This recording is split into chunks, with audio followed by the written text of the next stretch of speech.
Magandang umaga mula sa Pag-asa Weather Forecasting Center. Ito ng ating update sa binabantayan nating Bagyong Tino na nasa loob ng ating Philippine Area of Responsibility. Kanina alas 4 ng umaga, latest location natin para kay Severe Tropical Storm Tino ay nasa layong 430 kilometers silangan ng Giwan sa may Eastern Samar. Lumakas pa ito at may taglay na lakas ng hangin malapit sa gitna na umaabot ng 110 km per hour, pagbugso na umaabot ng 135 km per hour. Patuloy yung paggalaw nito, generally west-southwestward sa bilis na 30 km per hour. And for today, makikita natin sa ating latest satellite images na as early as now ay umaabot na yung mga kaulapan na associated dito sa rain bands ni Bagyong Tino. So later in the day, asahan natin yung magiging masungit yung ating panahon sa eastern sections ng Visayas at sa Mindanao, as well as some portions of Bicol region. Samantala dito naman sa Northern Luzon, dahil sa epekto ng amihan at ng shoreline, makakaranas rin tayo ng mga kaulapan at pag-ulan. Meanwhile, for Metro Manila at malaking bahagi pa or sa nalalabing bahagi ng ating bansa, ngayong umaga hanggang sa tanghali ay generally fair weather ang ating inaasahan, partly cloudy to cloudy skies. May chance pa rin ng mga rain showers or thunderstorms. At sa kasalukuyan, wala tayong inaasang direktang epekto ni Bagyong Tino for Metro Manila and most of Luzon, pero possible as early as mamayang gabi onwards, makakaranas tayo ng mga kaulapan at pag-ulan over these areas. At ito yung ating latest track and intensity forecast para kay Bagyong Tino as of 5 a.m. today. So inasahan natin na within the next 24 hours magpapatuloy yung generally westward na paggalaw nito. Pero makikita natin sa track forecast na ito for the next 12 hours ay generally west-southwestward yung paggalaw ng bagyo, and beyond that magiging generally westward yung paggalaw nito. At possible initial landfall or yung mga unang area sa posibleng tamaan directly ng sentro ng Bagyong Tino ay dito sa area ng Eastern Samar, Leyte or Dinagat Islands, possible mamayang hating gabi or bukas ng madaling araw. So after its initial landfall over any of these areas, magpapatuloy yung generally westward or west-northwestward na paggalaw nito. Itratraverse nito or babaybay ng malaking bahagi ng Visayas patungo dito sa northern Palawan area. So kailangan nating bigyang pansin rin yung intensity forecast natin. So within the next 24 hours, as early as within the next 12 hours, makikita natin na magpapatuloy yung intensification ni Bagyong Tino. So possible typhoon category na ito within the next 12 hours. At magpapatuloy yung paggalaw nito papalapit sa Eastern Visayas, Caraga area, magpapatuloy yung intensification nito. Highly likely yung tinatawag nating rapid intensification dahil yung karagatan na kung saan papunta yung sentro ni Bagyong Tino ay mataas yung ating sea surface temperature. So, kumbaga mainit yung karagatan natin at favorable ito for further intensification. So prior to landfall over Eastern Samar, Leyte or Dinagat Islands, magpapatuloy yung paglakas ni Bagyong Tino at hindi natin inaalis yung possible further intensification into a super typhoon category. So kailangan rin natin bigyan din yung tinatawag nating forecast confidence cone. So hindi natin inaalis yung posibilidad ng further northward or southward shift itong si Bagyong Tino. So anywhere within this forecast confidence cone, makikita natin dito sa ating track forecast, posibleng mag-shift yung track ng Bagyong Tino. So pwedeng mag-shift siya further northward or further southward. At makikita natin dito sa ating confidence cone na ito, sa kalaw nito or sakop yung malaking bahagi ng Visayas, portions ng Mimaropa as well as itong northern portions ng Mindanao. Kailangan rin natin bigyang pansin or bigyang diin na hindi kailangan dumaan yung sentro ng bagyo sa ating lugar para maranasan yung epekto nito. Hindi lamang isang point o isang punto yung bagyo, kundi isa itong malawak na system na gumagalaw.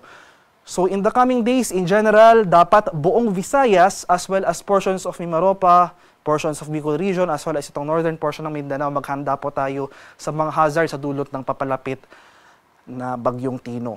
At dito rin sa ating latest track forecast, makikita natin itong bilog na shaded ng yellow as well as itong shaded ng red. Ito yung mga areas na ito yung area na kung saan mararanasan na natin yung mga malalakas na hangin na dulot ng bagyo. So kung iti-take into account natin yung generally westward na paggalaw nito in the coming hours, within the next 24 hours makakaranas tayo or makahagip na itong bilog na yellow, itong portions ng Eastern Visayas at Caraga.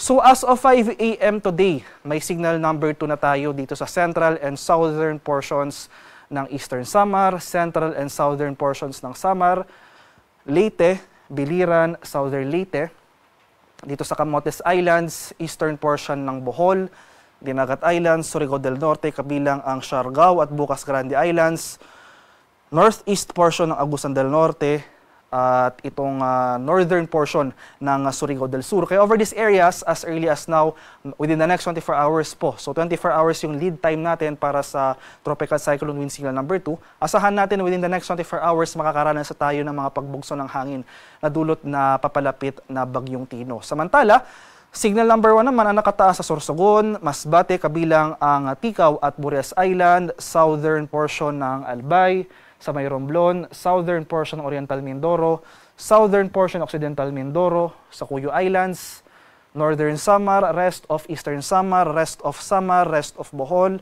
rest of Cebu, kabilang ang Bantayan Islands, sa may Siquijor, Negros Oriental, Negros Occidental, Guimaras, sa may Iloilo, Capiz, Aklan, Antique, kabilang ang Caloya Islands, central portion ng Surigao del Sur, northern portion ng Agusan del Sur, nalalabing bahagi ng Agusan del Norte, eastern portion ng Misamis Oriental at sa may Camiguin. Kaya sa mga nabanggit ko pong lugar, especially areas under wind signal number 2, ngayon pa lamang maghanda na po tayo sa mga pagbugso ng hangin na dulot na papalapit na Bagyong Tino.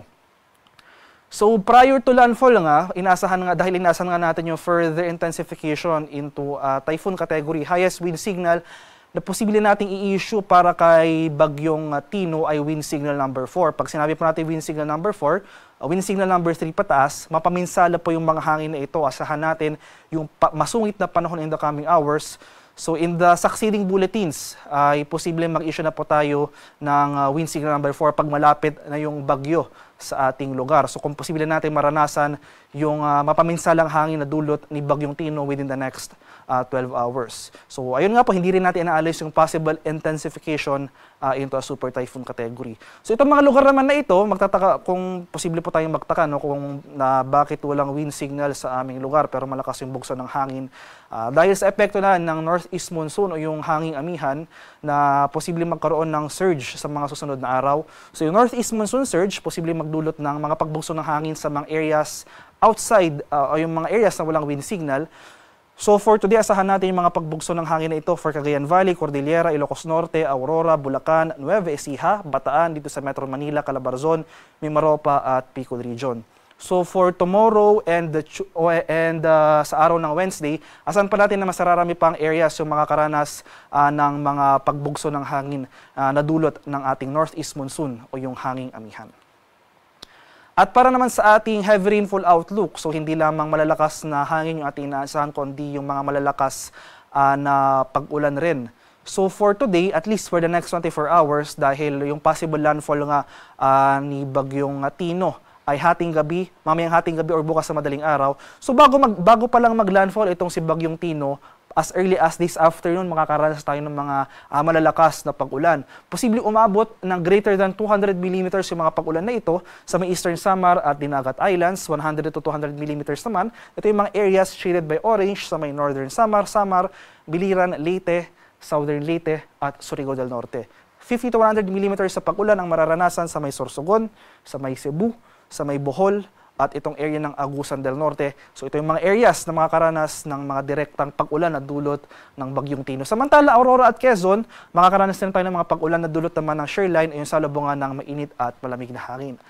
So after landfall, ito na yung time period kung saan tumatawid na yung sentro ni Bagyong Tino throughout Visayas at itong northern portion ng Palawan. So for tomorrow, araw ng Martes, makikita natin malaking bahagi na ng Visayas as well as portions ng Mimaropa, Bicol Region at Northern Mindanao posible makaranas na ng mga pag-ulan.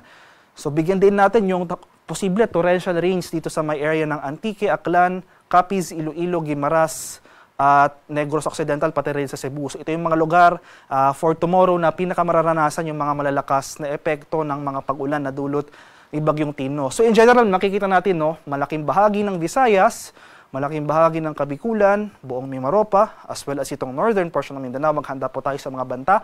ng flooding at landslides dahil significant heavy rainfall ang ating inaasahan sa mga susunod na araw na dulot ng papalapit na bagyong Tino. Possible landfall over Eastern Visayas or Caraga or in general itong Dinagat Islands at posibleng magdulot ng significant heavy rainfall over most of these areas. Samantala, dito naman sa eastern section ng Luzon, sa may Isabela, Aurora at Quezon, dahil naman sa epekto ng shear line, magpapatuloy pa rin dyan yung mga pag-ulan. So, unti-unti na mababawasan yung mga pag-ulan pagsapit ng Miyerkules. So, by Wednesday, more or less, malapit na dito or nandito na sa West Philippine Sea, sa kanlurang Palawan, yung sentro ni Bagyong Tino. So, mababawasan na yung mga pag-ulan, particularly dito sa Mindanao at central and eastern portions ng Visayas. Ganyan pa man, magpapatuloy yung 100 to 200 mm sa pag-ulan sa portions ng Mimaropa at 50 to 100 mm sa pag-ulan naman dito sa nalalabing bahagi ng Western Visayas at Negros Island region. Papatuloy rin yung mga pag-ulan na dulot ng shear line sa may Aurora at sa Quezon. At pinapaalalahanan rin natin yung ating mga kababayan sa banta ng storm surge o yung daluyong ng bagyo. Ito yung coastal flooding o yung pagpasok ng tubig dagat further inland. So yung mga most susceptible dito ay yung ating mga kababayan sa mga low-lying at exposed na mga coastal communities. Posible umabot yung ating storm surge more than 3 meters dito sa Eastern Samar, 2.1 to 3 meters dito sa Dinagat Islands, Eastern Samar, Leyte, Northern Samar, Samar at Surigao del Norte. So mapapansin natin, no, ito yung mga lugar na kung saan, kumbaga ito yung initial landfall area ng Bagyong Tino. So ito yung mga lugar na pinakamararanasan yung pinakamatataas na storm surge o yung daluyong ng bagyo. Samantala, moderate risk ng storm surge ang ating inaasahan, 1 to 2 meters sa nalalabing bahagi ng Visayas, portions ng Mimaropa at portions rin ng Mindanao. So sa ating mga kababayan over these areas, especially itong Eastern Visayas at Caraga, kung maaari, mag-evacuate na po tayo sa higher ground, makipag-ugnayan po tayo sa LGU, sa ating mga LGU sa paglikas sa mas mataas na lugar dahil itong storm surge yung isa sa mga nakakamatay at mapaminsalang hazard sa dulot ng papalapit na mga bagyo. Sa kalagayan naman ng ating karagatan, so ito yung ating latest gale warning as of 5 a.m. dahil papalapit nga itong si Bagyong Tino, ay nag-issue pa tayo ng gale warning kaninang alas 5 ng umaga. Sa may Northern Samar, Eastern Samar, Leyte, Biliran, Southern Leyte, Dinagat Islands, Surigao del Norte kabilang ang Siargao at Bukas Grande Islands, Masbate kabilang ang Ticao at Burias Islands, Sorsogon, Albay, Surigao del Sur, at sa may at dito sa northern and eastern sections ng Catanduanes. Kaya sa mga nabanggit ko pong lugar, suspended po muna yung sea travel, bawal na pong pamalaot over these areas dahil makakaranas tayo ng matataas na alon na dulot ng papalapit na Bagyong Tino. Samantala sa nalalabing bahagi ng ating bansa, dito sa western section, northern and western sections, or in generally itong nalalabing seaboards ng Luzon, posible rin dyan yung katamtaman hanggang sa maalong karagatan dahil nga may inaasahan tayong surge o yung pagbugso ng ating northeast monsoon o yung hanging amihan.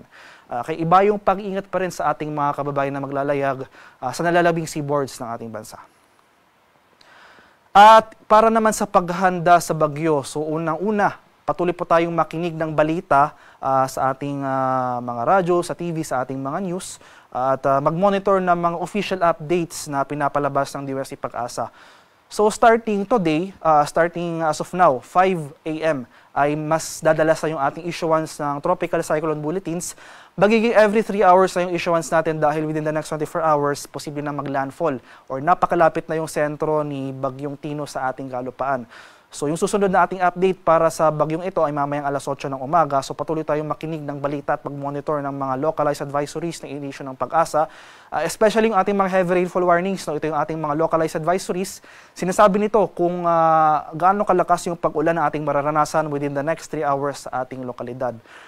Pangalawa, magkaroon tayo ng plano para sa community at family level. So makipag-ugnayan tayo sa ating mga lokal na pamahalaan na kung ano ba yung dapat gawin kung ganito na yung ating sitwasyon sa labas ng ating mga tahanan. At yung pangatlo at pang-apat na ating paghahanda para sa bagyong ito, maghanda po tayo ng emergency kit o yung go bag na nilalaman yung mga importante nating kailangan. Sapagkat kung kailangan nating lumikas agad sa mga evacuation centers, ay mabilis po yung ating response o yung agad na paglipat. So yung next tropical cyclone bulletin para sa Bagyong Tino ay mamayang alas 8 ng umaga. So para sa karagdagang impormasyon tungkol sa ulat panahon, especially yung ating mga tropical